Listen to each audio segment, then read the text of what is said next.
প্রিয় শিক্ষার্থীরা, সবাইকে আসসালামু আলাইকুম। আজকে আমরা শিখব মলাস্কা এবং অ্যানিলিডা পর্বের বৈশিষ্ট্য। তোমরা জানো মলাস্কা 5 নম্বর পর্ব, 6 নম্বর পর্ব আছে অ্যানিলিডা। হ্যাঁ, এর আগে আমরা আরো 4টা পর্ব শিখছি। এখন এই মলাস্কা পর্বের বৈশিষ্ট্যগুলো তোমরা কিভাবে মনে রাখবা? মলাস্কার ম আছে, মতে মলাস্কা, মনে রাখবা হচ্ছে মতে মনিহার। হ্যাঁ, মনিহার সিনেমা হলের নাম সবাই শুনছো।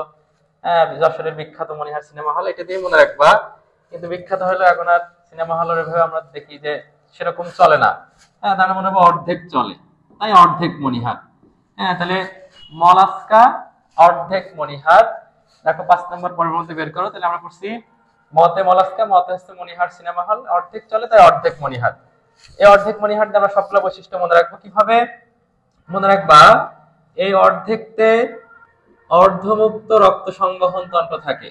তাহলে অর্ধমুক্ত রক্ত সংবহন, হ্যাঁ, তাহলে এদের অর্ধমুক্ত রক্ত সংবহন তন্ত্র থাকবে। তোমরা এর আগে পড়ছিলা যখন ওই যে তোমরা প্লাটিহেলমিনথেস পড়ছিলা, তখন তুমি পড়ছো কি এদের রক্ত সংবহন তন্ত্র থাকে না, হ্যাঁ, শ্বসন তন্ত্র ছিল না। কিন্তু আমরা এখন দেখবো কি এই মলাস্কা পর্বে প্রাণীদের রক্ত সংবহন তন্ত্র কেমন থাকবে? অর্ধমুক্ত রক্ত সংবহন। তাহলে এদের অর্ধমুক্ত রক্ত সংবহন থাকে। আবার এই অতে মনে রাখতে পারো এদের অ্যামিবোসাইট থাকে। তাহলে অ্যামিবোসাইট, তাহলে এদের রক্তের মধ্যে অ্যামিবোসাইট কণিকা থাকে।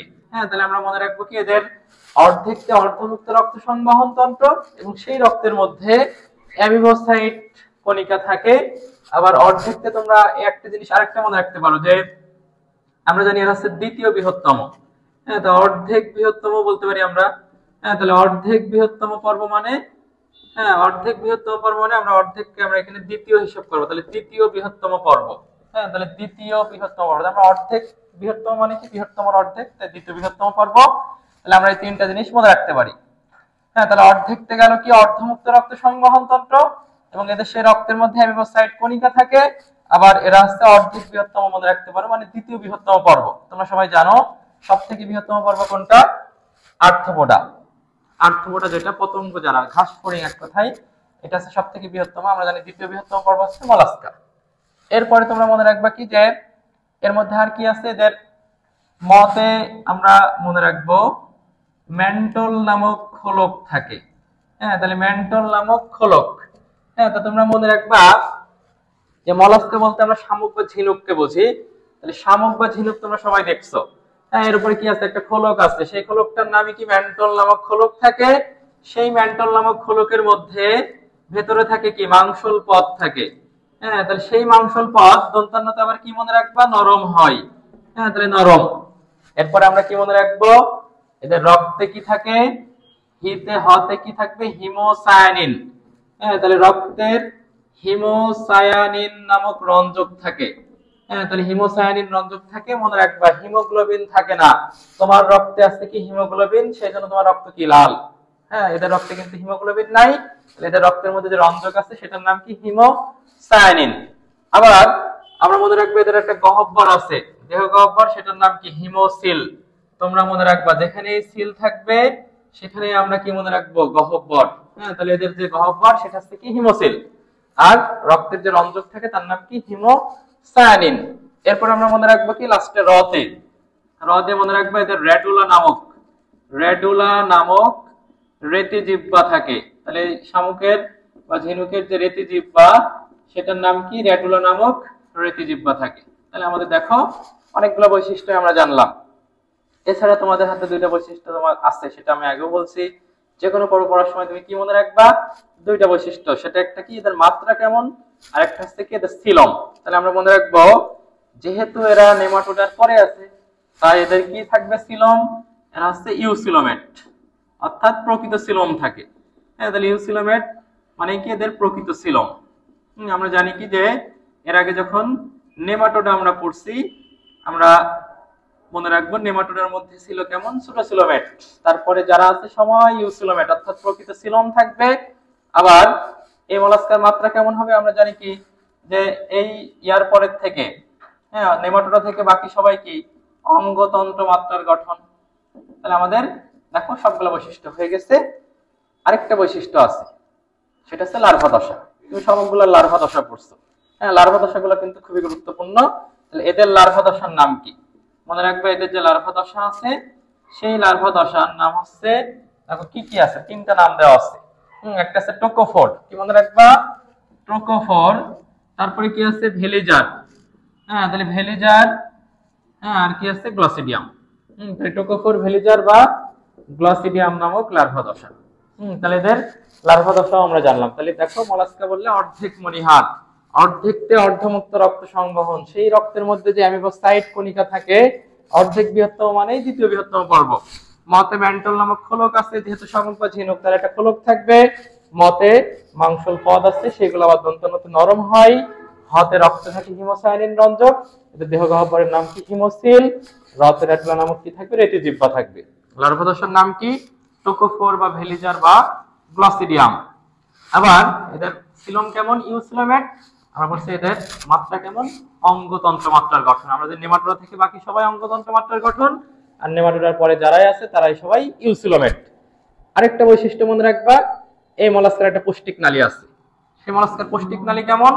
মনে রাখবো পুষ্টিক নালী হচ্ছে ইউ আকৃতি। হ্যাঁ, তাহলে মলাস্কার পুষ্টিক নালী ইউ আকৃতির। তাহলে ইউ আকৃতির পুষ্টিক নালী থাকে। হ্যাঁ, তা তুমি মনে রাখবা যখন ইউ আকৃতির পুষ্টিক নালী পড়বা, হ্যাঁ, মলাস্কার পুষ্টিক নালী যখন ইউ আকৃতি মনে রাখবো, তখন আমরা ইউ আকৃতির আর অন্যান্য জিনিস মনে রাখতে পারি। যেরকম প্রথম অধ্যায়ে তুমি পড়ছো মলাস্কার পুষ্টিক নালী ইউ আকৃতি, 3 অধ্যায়ে তুমি পড়বা ক্ষুদ্রান্তের ডিওডেনামের আকৃতি ইউ আকৃতি। তোমরা পড়ছো যে ক্ষুদ্রান্তের ডিওডেনাম ইউ আকৃতি, বৃহদান্তের মধ্যে কোলন থাকে ইউ আকৃতি। তোমরা কিডনির অধ্যায় যখন পড়বা, বৃক্কের মধ্যে তোমরা জানো সবাই হেনলির লুপ থাকে, লুপ অফ হেনলি, যেটা ইউ আকৃতির। আবার যখন তোমরা অস্থি পড়বা, এই যে আমাদের এখানটা একটা অস্থি আছে, হাড় আছে, ম্যান্ডিবল ইউ আকৃতি, আর একটা অস্থি আছে হাইওয়েড অস্থি। তাহলে এই যে 6টা ইউ আকৃতির জিনিস তোমার দেহের মধ্যে আছে। তাহলে তুমি প্রত্যেকটা অধ্যায়ে যখন পড়বা একসাথে করে পড়বা। তুমি প্রথম অধ্যায়ে পড়ছো, তুমি 3 অধ্যায়ে পরিপাক পড়তে যে তুমি প্রথম অধ্যায়ে ভুলে যেতে পারো, সেজন্য একসাথে করে নিবা বারবার। মলাস্কার পুষ্টিক নালী ইউ আকৃতি, ক্ষুদ্রান্তের ডিওডেনাম ইউ আকৃতি। তুমি পড়ছো কি? বৃহদান্তের কোলন ইউ আকৃতি। আমরা পড়ছি কি? যে বৃক্কের অর্থাৎ কিডনির যে হেনলির লুপ থাকে ইউ আকৃতি, ম্যান্ডিবল ইউ আকৃতি, আর তোমার হাইওয়েড অস্থি এটাও ইউ আকৃতি। তাহলে আমরা মলাস্কা থেকে জানার সময় এগুলোও জানলাম। তাহলে এরপরে আমরা জানবো কি? অ্যানিলিডা। এটা সব থেকে মজার একটা পর্ব, আমরা অ্যানিলিডা মনে রাখবো। তাহলে দেখো আমাদের প্রথম অধ্যায়ে এই পর্বগুলা কিন্তু খুবই খুবই গুরুত্বপূর্ণ, যেখান থেকে পরীক্ষায় কোশ্চেন থাকেই। হ্যাঁ, যারা এইচএসসি তাদের এইচএসসি তে সিকিউ আসে। হ্যাঁ, যারা তোমার এমনি অ্যাডমিশনের সময় আমাদের সব জায়গায় এখান থেকে কিন্তু এমসিকিউ থাকে। হ্যাঁ, তাহলে আমরা এখন দেখবো কি? অ্যানিলিডা। হ্যাঁ, তাহলে অ্যানিলিডা পর্বের বৈশিষ্ট্য আমরা মনে রাখবো। হ্যাঁ, তাহলে অ্যানিলিডা কি দিয়ে মনে রাখবা? অ্যানি নামে একটা মেয়ে আছে, খুবই কিউট। হ্যাঁ, তোমার মুশফিক ভাই পছন্দ করে। হ্যাঁ, তাহলে সেই অ্যানিলিডার আমরা বৈশিষ্ট্য মনে রাখবো কি দিয়ে? সেই কিউট অ্যানির দিয়ে আমি মনে রাখবো। হ্যাঁ, তাহলে কিউট অ্যানির। হ্যাঁ, মুশফিক ভাই পছন্দ করলেও লাভ নাই, কারণ তার একজন প্রকৃত বর আছে, তোমরা খুশি হয়েও লাভ নাই। হ্যাঁ, তাহলে কিউট অ্যানির প্রকৃত বর হ্যাঁ কে হইতে পারে বলো? সিটি কলেজের টনি। হ্যাঁ, তাহলে কিউট অ্যানির প্রকৃত বর সিটি কলেজের টনি। তাহলে তুমি এটা কখনো বলবা না আশা করি। হ্যাঁ, তাহলে অ্যানিলিডা পর্ব আমরা মনে রাখবো কি? যে কিউট অ্যানির প্রকৃত বর সিটি কলেজের টনি। হ্যাঁ, তাহলে দেখো কিউট মানে এদের দেহে কি থাকে? কিউটিকল থাকে। হ্যাঁ, তাহলে এদের দেহ হচ্ছে কিউটিকল নির্মিত। তাহলে কিউটিকল নির্মিত। এরপরে আমরা দেখবো কি? যে এদের অ্যানি মানে তো অ্যানিলিডা পর্ব তোমরা পড়তেছো এখন। এরপরে দেখবো কি? প্রকৃততে প্রকৃত খণ্ডকায়ন করা যায়। হ্যাঁ, তাহলে প্রকৃত খণ্ডকায়ন। আবার প্রকৃততে মনে রাখবা আছে প্রকৃত সিলোম থাকে। প্রকৃত সিলোম মানেই তোমরা পড়ছো কি? ইউসিলোমেট। হ্যাঁ, তোমাদের পড়াইছি কি? যে নেমাটোডার পরে যারা আছে তাদের কি প্রকৃত সিলোম অর্থাৎ ইউসিলোমেট থাকবে। তোমরা এর আগে যখন মলাস্কা পড়ছো কি? ইউসিলোমেট। হ্যাঁ, তুমি এখন পড়ছো কি? যে এটা পড়ছো কি? অ্যানিলিডা, সেটাও কি? ইউসিলোমেট অর্থাৎ প্রকৃত সিলোম। হ্যাঁ, এরপরে থাকবে কি? বরের বতে হচ্ছে বদ্ধ, আর রথে হচ্ছে কি? রক্ত সংবহন তন্ত্র। হ্যাঁ, তাহলে বদ্ধ রক্ত সংবহন তন্ত্র থাকবে এদের। তুমি এর আগের যে পর্বটা পড়লাম মলাস্কার রক্ত সংবহন তন্ত্র কেমন ছিল? মলাস্কার ছিল কি? অর্ধমুক্ত। আর এদের কেমন? বদ্ধ। আর তুমি তার আগে যখন প্লাটিহেলমিনথেস পড়ছিলা তার কিন্তু রক্ত সংবহন তন্ত্র ছিল না। তাহলে এদের বরের বতে বদ্ধ রক্ত, বতে বদ্ধ, রতে রক্ত সংবহন তন্ত্র। এই সিটিটা এদের কাইটিনময় সিটি। তাহলে কাইটিনময় সিটি যেটা, এই কাইটিনময় সিটিকেই বলা হয় এদের পেশল প্যারাপোডিয়া। তাহলে কাইটিনময় সিটি এটাই হচ্ছে পেশল প্যারাপোডিয়া, যেটা এদের চলনাঙ্গ হিসেবে কাজ করে। হ্যাঁ, তাহলে এটা এদের চলনাঙ্গ। হ্যাঁ, তাহলে আমরা এটা মনে রাখবো। এরপরে টনির টতে কি মনে রাখবা? টতে হচ্ছে ট্রোকোফোর নামক লার্ভা দশা, ট্রোকোফোর নামক লার্ভা দশা। আর দন্তান্নতে মনে রাখবা নেফ্রিডিয়া নামক রেচনাঙ্গ। হ্যাঁ, নেফ্রিডিয়া নামক রেচনাঙ্গ। তাহলে আমরা মনে রাখবো ট্রোকোফোর নামক লার্ভা দশা, নেফ্রিডিয়া নামক রেচনাঙ্গ। তাহলে দেখো সবগুলা বৈশিষ্ট্য আমরা মোটামুটি জানলাম। তাহলে এখন এছাড়া আর একটা কি বৈশিষ্ট্য আছে, এটা কোন মাত্রা? আমরা জানি কি, যেহেতু নেমাটোডা থেকে বাকি সবাই কি অঙ্গতন্ত্র মাত্রা, তাহলে আরেকটা বৈশিষ্ট্য কি লিখবা? অঙ্গতন্ত্র মাত্রার গঠন। হ্যাঁ, তাহলে অঙ্গতন্ত্র মাত্রার গঠন। ঠিক আছে, তাহলে এখন এই অ্যানিলিডার বৈশিষ্ট্য তাহলে আমরা সবগুলা মনে রাখবো। কিউট অ্যানির প্রকৃত বর সিটি কলেজের টনি। তাহলে অ্যানি কিউট মানেই কিউটিকল নির্মিত, তাহলে এদের দেহ হচ্ছে কিউটিকল নির্মিত। অ্যানি মানে হচ্ছে কি, অ্যানিলিডা পর্ব। আমরা পড়ছি প্রকৃততে প্রকৃত খণ্ডকায়ন করা যায়। হ্যাঁ, যেরকম তোমরা প্রথম দিকে খণ্ডকায়ন থেকে পড়ছিলা কেঁচোর খণ্ডকায়ন। কেঁচো মানে অ্যানিলিডা। হ্যাঁ, প্রকৃত সিলোম থাকে অর্থাৎ ইউসিলোমেট। হ্যাঁ, বরের বতে বদ্ধ, রতে রক্ত সংবহন তন্ত্র। সিটিটা কি? কাইটিনময় সিটি, যেটাকে বলা হয় পেশল প্যারাপোডিয়া, যেটা চলনাঙ্গ।